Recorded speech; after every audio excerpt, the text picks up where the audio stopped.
I mean, that's a big question. Some early influencers. I mean, I had some teachers who were very kind to me and really made me feel seen and heard. I joined a youth group when I was about 13. It was called a peer-led youth group, but I was only 13. I didn't know what peer was. I didn't know what peer-led was. And turned out that we led facilitated discussions for our peers. And so I learned how to facilitate a group discussion when I was 13 years old.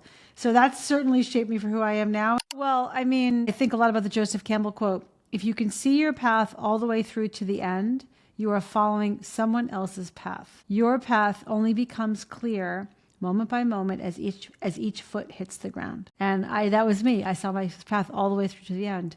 And I was definitely following someone else's path. I just decided to become a coach, and I was just like failing my way. And I was in the gym. I went to the gym, and for whatever reason, I just couldn't take it. And I was just feeling so much pressure. And I went to the corner and started to cry. I was just so like, what will become of me? What will become of me? And then out of nowhere, I channeled the voice of my 90-year-old self, like a grandmother looking down on me, saying, what was she so upset about? My present self is working on myself. The work is in me. Okay, so the work is in you. And I'm working on, how can I say, being more attuned to my North Star and being more judicious about what I say yes to and what I say no to. Welcome to the first episode of the IgnitedNeurons Podcast. You know, I'm stoked beyond belief that this person who's going to be on the podcast today agreed to be here. I had committed that I had consciously procrastinated that I'll only start this podcast when one of the two people, Alisa Cohn or Marshall Goldsmith, say yes to being on the podcast, because they're both very special people. They're both people who I've learned a lot from. Today, I have Alisa Cohn, who I have huge respect and admiration for, because she's written a beautiful book, which we'll talk about in the podcast, but there's more to her journey than what meets the eye. Let's dive into the conversation with Alisa and see what we have to learn here from her.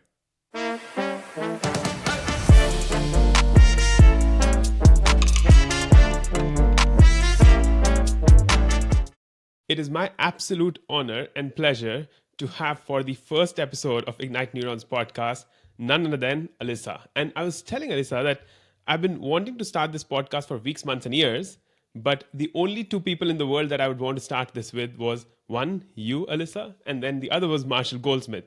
So welcome to this conversation. Looking forward to learning more through you.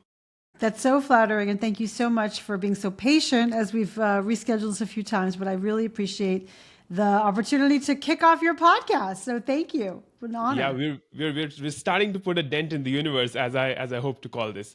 But you know, as I've been a fan for years, and I was going through this executive coach at multiple startups, Fortune 500s, top startup coach for Thinkers 50. You're a sought after leadership speaker. But I just want to speak today, and I love the book, by the way. Need to mention this. If you've not read this, listeners, then you've got to pick this up and read this. But who's Alisa beyond these accolades and accomplishments is what I'd love for you to understand. Well, I was born in a small town, and my father used to say that when I was 4 years old, I wanted my own apartment. So I think I was always kind of feisty, let's put it that way. And, I've always been a seeker. And so I was always seeking in terms of my relationships, my personal growth, what I wanted to do for a living, all those kinds of things. So I think that those kind of things define me. And you use this word seeker. How does that show up in your life right now, Alisa? Well, becoming a coach was because I was a seeker.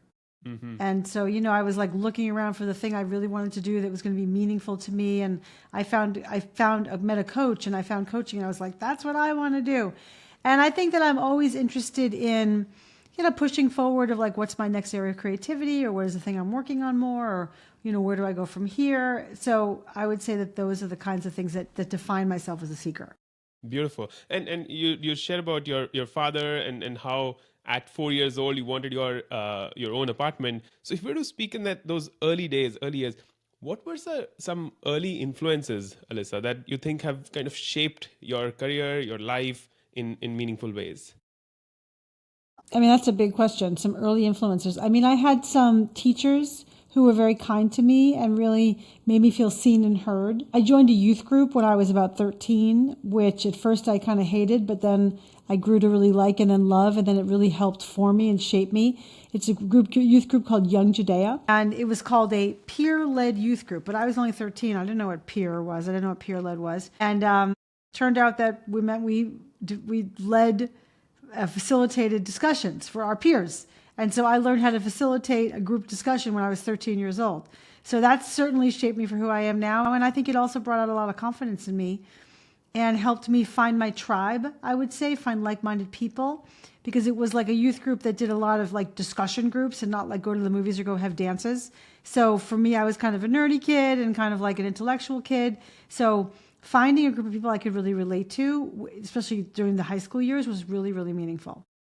Beautiful. So facilitation started very early. Yes. At 13. That's a very young age to start I facilitating. know. Yeah. Any interactions, any moments that I know. Sometimes like I find it challenging to remember too much of my childhood.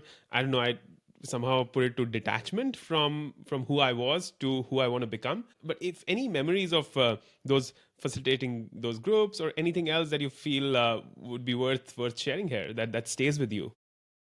Just that, I had some, I guess I would say from childhood, I had some experiences being bullied. I had some experiences being ostracized. And, I definitely developed my people skills as almost a reaction and defense against ever being ostracized or ever being bullied. And so, I think that what happens to us helps us grow and makes us stronger. And those were very painful experiences to me, but I definitely use them as fuel to kind of grow into who I am now. Yeah. It's fascinating you speak about that. But one of the challenges that I often see, Alisa, is that, when you're in the moment, when you're going through adversity or even opportunities, in that moment, that does not seem like a truly growth enduring moment. It feels like me, why the hell me? So how do you, like, if you were to say you're coaching someone who's a founder going through like tough times, funding is not coming, we have runway for like 3 months. What is it that you do that kind of helps them see the opportunity in that adversity? Well, first of all, I think it's really helpful to empathize with somebody, because when we're going through difficult things, They're difficult. And then once you can kind of help somebody, gain their equilibrium back and feel more comfortable and calm, then there's just a curiosity question, which is, so given all that, what's possible now? Or, I think once people sit with their upset and their pain, they're able to then see if there's a silver lining inside. And I think that I'm very good at helping people reframe what's going on and also seeing the opportunity. So, for example, many clients or people I know in my 25-year career have gotten laid off, have gotten fired, whatever. I always say, best thing that ever happened to you. And they're like, no, that's not that way. It is that way, because you're going to make it that way. And I think that's important, that we realize we have a lot of self-authorship of what's possible for ourselves when we see things the right way. Powerful self-authorship. I'm going to cling on to that word. And I think I've heard a conversation between you and Herminia Ibarra, another person I truly adore, and she's been the book Working Identity. I think that's another book that I like. To me, it's like the Bible or the Gita. But take us through like so school life, your early ages, starting to facilitate sessions. You've gone, these kind of confidence is building up. What's next? What happens next in the journey? Well, I went to college. Mm-hmm. And I was trying to figure out what I wanted to do. And I ended up going to work for International Exchange Student, a nonprofit company. And then from there, I was the chief of staff to the provost at a New England college. And that's where I got this spark. My spark was, I was helping lead strategic planning. And the provost said, you can't lead faculty because they have tenure. And I thought, I can't believe it's not true that people will only do what you want them to do if you'll fire them, they don't. So I really was interested in exploring that. And I went off to business school to Cornell to figure out why people do what they do in service of organizations, or sadly not. And in business school, I got all turned around and I focused in finance and accounting and strategy because that's what the cool kids did. And I exited to PricewaterhouseCoopers on the so-called 5-year, fast track to partnership. So I kind of thought my life was all set at that point. Yeah. This idea of finding life is set at that point. That's the journey we're going to be on. I think it kind of, I've observed it kind of limits us. But in hindsight, how do you feel about that moment when you felt like, I've figured it out, I've landed in the right places now? Well, I mean, I think a lot about the Joseph Campbell quote. If you can see your path all the way through to the end, you are following someone else's path. Your path only becomes clear moment by moment as each foot hits the ground. And that was me. I saw my path all the way through to the end. And I was definitely following someone else's path. And so one day I woke up on a Sunday and I thought, I hope I don't have to go into work tomorrow. Hope I get the flu so I don't have to go into work tomorrow. And I got the flu. 18 hours later, I was rushed to the emergency room. Yeah, it was very dramatic. And I was down for the count for 2 weeks. And then I realized this is not it. This is not what I want to do. And then I had to seek out what is it. And that took a lot of seeking and a lot of, searching. And it was like very challenging. But that's when I met the coach. And I was like, that's what I want to do. As you were going through that phase, there are millions around the world. And we can promote being an entrepreneur, and we can promote being becoming a founder or having like a full-time corporate job. It could be anything. But there could be dissatisfaction with any of the roles that we're playing in that moment.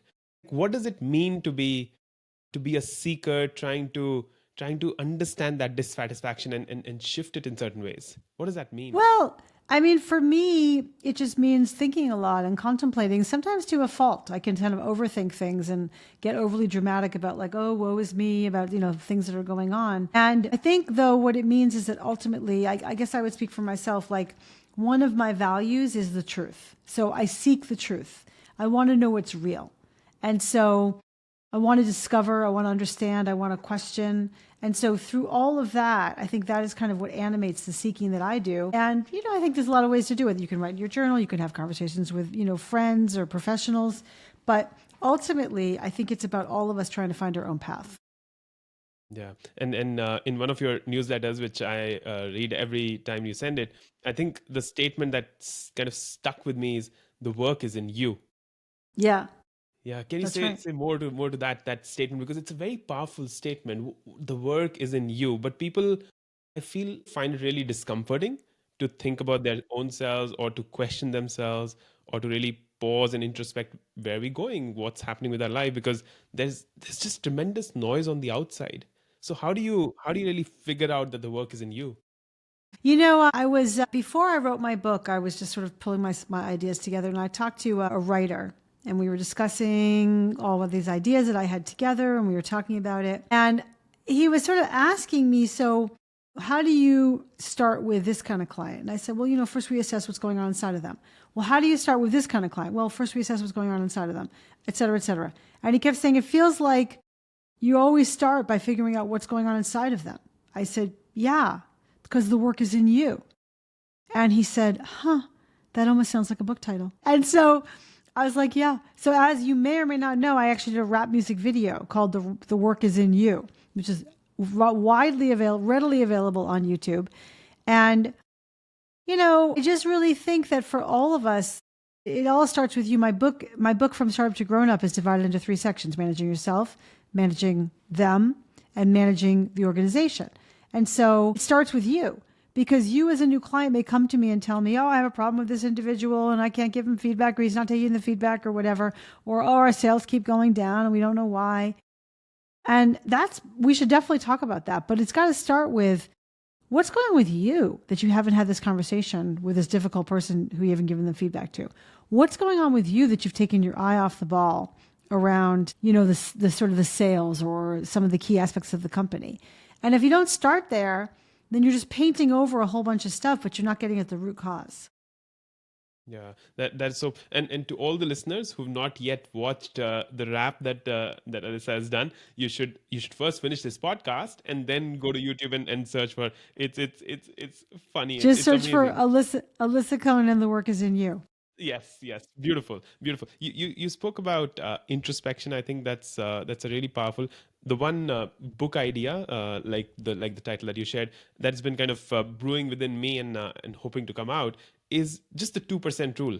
And what I was trying to just figure out is that if we were to calculate 2% of 24 hours, which is just 28 minutes, if we could just start with that much work within us, I think that's a great starting point to opening up new horizons. I love that. That's a great idea. Yeah, thank you. Thank you. And you spoke about values, Alisa. You spoke about truth, you spoke about being a seeker. Are there other set of values that drive you in all that you do? Well, another value of mine is connection. So being connected to people, to my clients, to my friends, my family, for sure. And another value is excellence, as in doing a good job. Beautiful. Excellence is one of my values as well. I operate with five: discipline, excellence, freedom. Then growth to me is like I feel restless if I'm not growing, and then love. That whatever Oh, we that's do, we got beautiful. to do it with a lot. And I think that speaks to what you're saying about connection. But this excellence, how does that show up? Well, I hope that I'm excellent in the work that I do with my clients, but I also, I just sort of think like, why, like, even if I go to a restaurant or a store, someone's just kind of mailing it in, it just bugs me. If you're going to be there at work doing whatever it is you're doing, why don't you try to bring excellence to it? And I think about that in aspects of my life and certainly in aspects of my work, about just bringing your best. Yeah, yeah. And as you're saying, it connects back to that the work is in you. Until unless you understand that what level of excellence you want to bring, why doing what you're doing matters, that excellence is not going to show up, not going to show up. Yeah, for sure. And there's a quote attributed to Tom Watson, who's known as he's not really the founder of IBM, but he's known as the founder of IBM. And someone asked him, how long does it take to be excellent? And he said, second, it's a decision that you make, which I love. Yeah. Powerful. It's a switch on, switch off button. You switch it on, and then you don't let it go down. Wonderful. So when now Cornell has happened, PWC has happened, and you're looking at, like, you found your coach, you're not in the flu attack happened, it all turned out, all the drama happened. We could take two paths from here. We could go into the journey where I remember that conversation that you've shared in one of, I think, the podcast with Tim, where it's about how you and Marshall met and had a conversation. We could go that path, but I'd love to, if you're open to it, also understanding where the personal journey was shaping up for you as an individual. Sure. Either way. So if you could share, like, how is life shaping overall? Like, there's this professional aspect of us, right, which is that we're writing books, but what about family? What about friends? What about connections? How are they forming at this stage when you're, say, entering the next phase after PwC? Well, I mean, that was very challenging. I mean, I figured out, first of all, I joined the startup world for 2 years before I became a coach and went out on my own.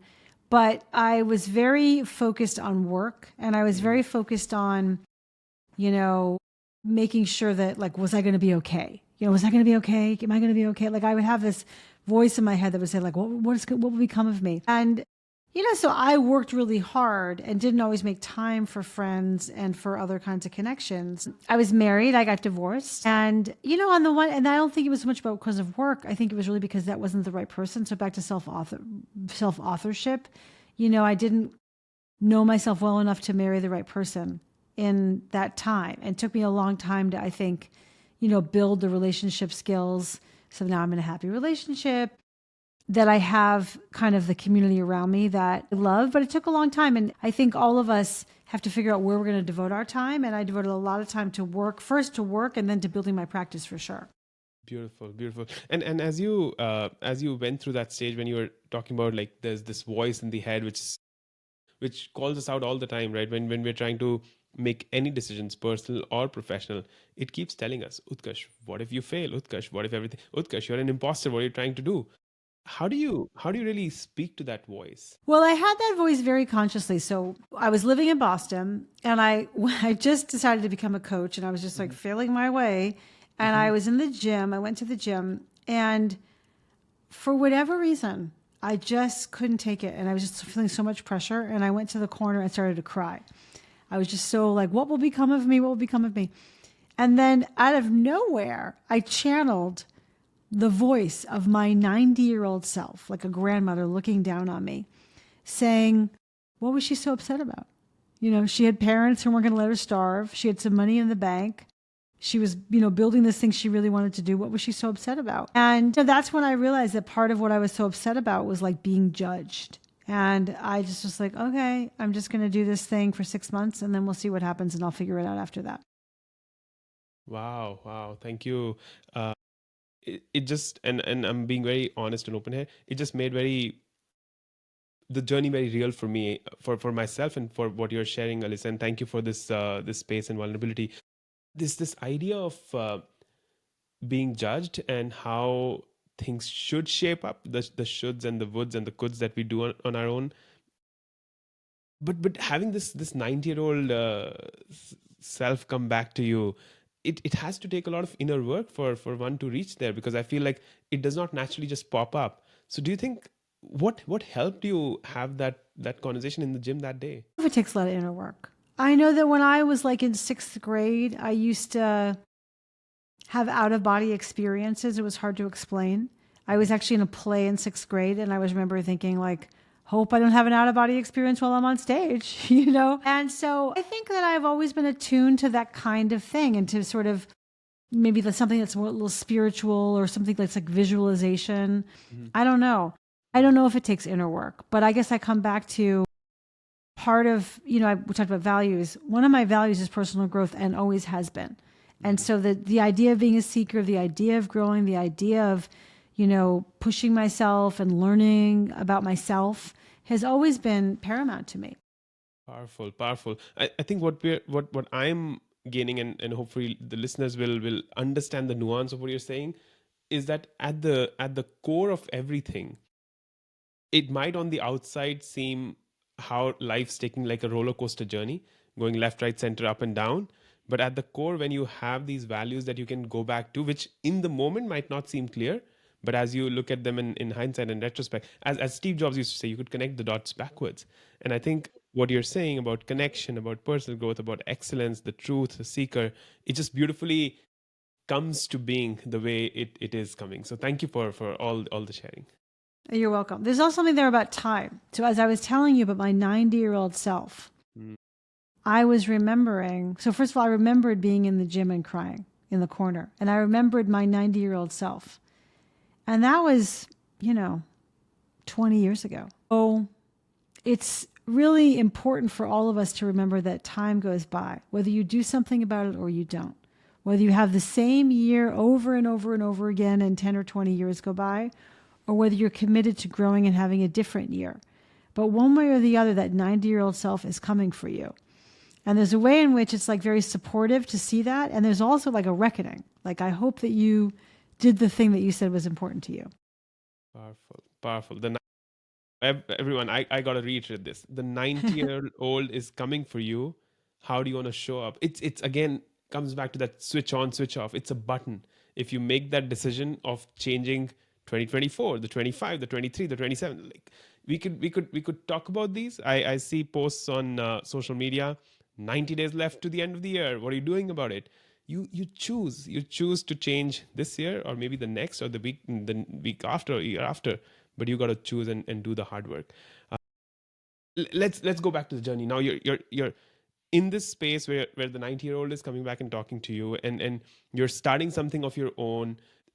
At any stage when you start something new, it's just overwhelming. Like I can almost like sense my heart rate going up. So how was it? Like, what evolved during that period that helped you be where you are right now? I mean, I just hustled. First of all, I thought, I'm going to freaking do this. I'm just going to do it. And I remember I had a friend, Susan, and she was talking to somebody about how Alyssa's going to become a coach. And that person said, oh, that's a pretty competitive space.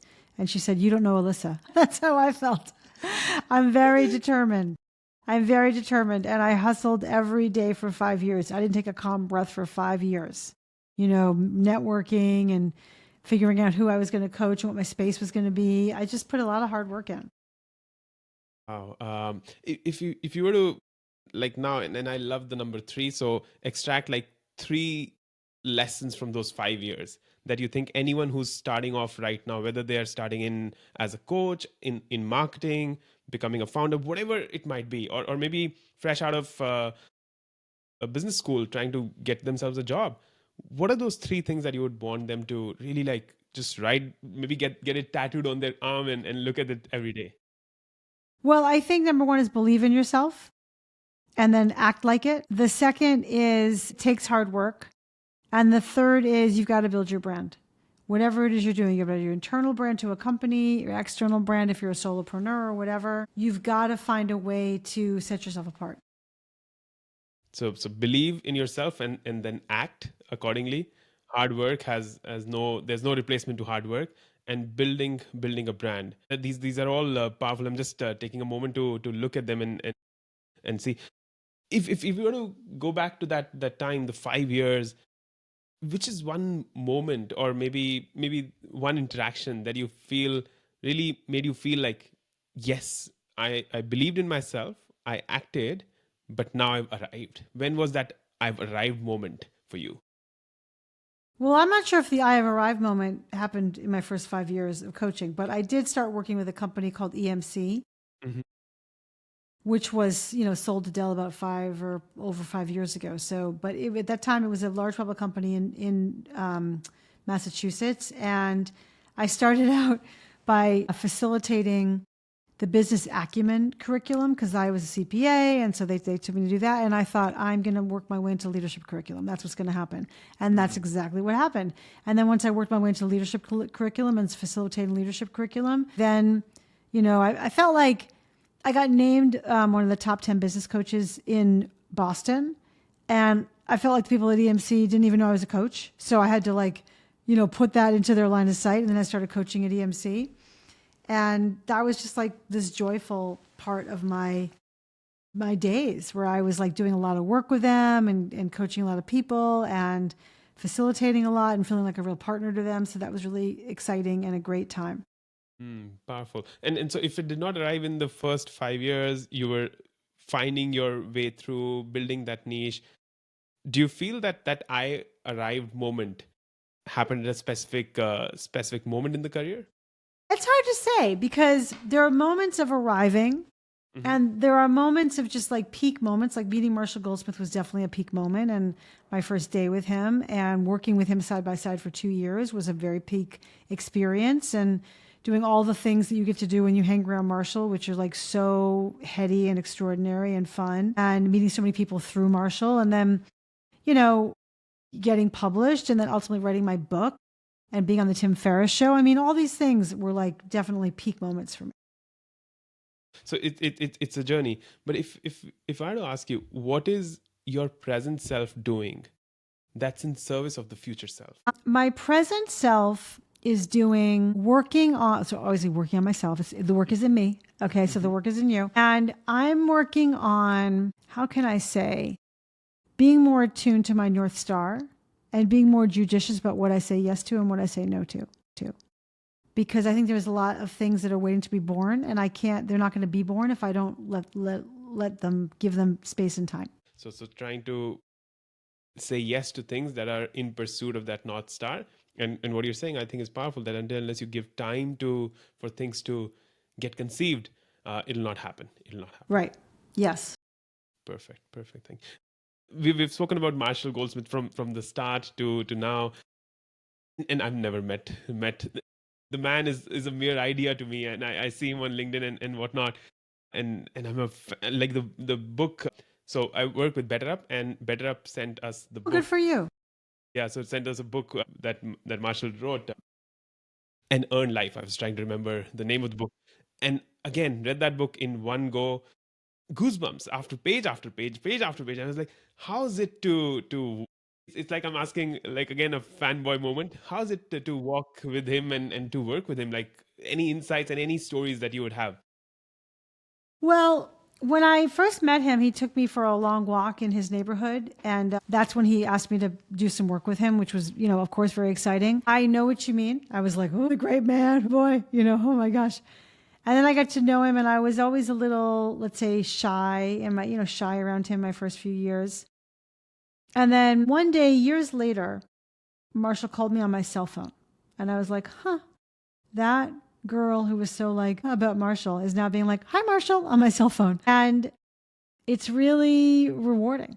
So rewarding to be able to be such, dear friends with him and have him mentor me and being part of the 100, he created the 100 coaches, the collection of the top coaches in the world, and being part of that and having that peer group. I'm trying to think of like one moment. I mean, whenever you're with Marshall, there's always, moments. Like he laughs about everything. He's always drinking champagne. He's always pushing champagne on you.